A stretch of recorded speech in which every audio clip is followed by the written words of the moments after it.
Hi, this is Tom of the University of Iowa. Let me show you a great way to simulate stop and chop using these PS12 eyes from Craig Phillips out of the UK. You can see they make a decent simulation of the incision. We're placing some viscoelastic in the anterior chamber. A very nice simulation of that. We can make a paracentesis as usual. One of the great things about these simulated eyes is that they're the same size as real human eyes. And so you don't need extra large instruments like you do when you're using pig eyes. The Rexus simulation is pretty good. Initially with a cystotome and now with capsular Rexus forceps. And in this case, Austin Fox, who was one of our chief residents at the time, was able to do a nice continuous Rexus under the tutelage of Tim Johnson, who's our chief of cataract surgery at the University of Iowa.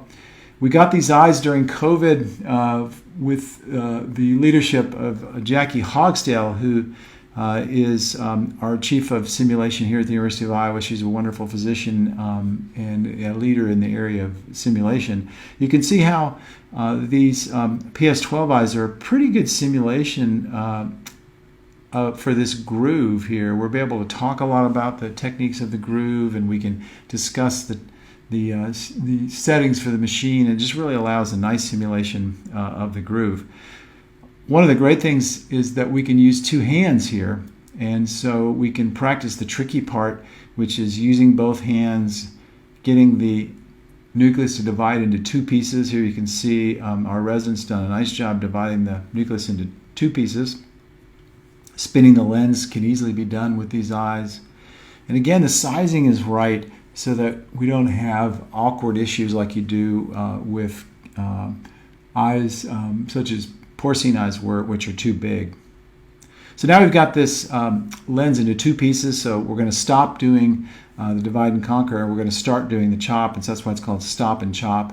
And here we're going to embed into the half, and we're using higher vacuum settings now, and we're going to embed into the half, we're going to reach around, and we're going to do a very horizontal chop here for the stop and chop.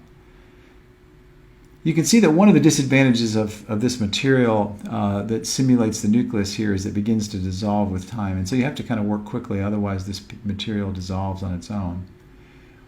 But these PS12 eyes from Phillips are just great for simulating nuclear fractus. You can do this in your operating room with your microscope and your instruments. There's no animal products or cadaver products. You don't have to worry about using these in a real OR. And so the fluidics is also a great thing to talk about when you're doing this teaching. Here's a web shot from the Phillips studio website. This is Tom of the University of Iowa. Thank you very much.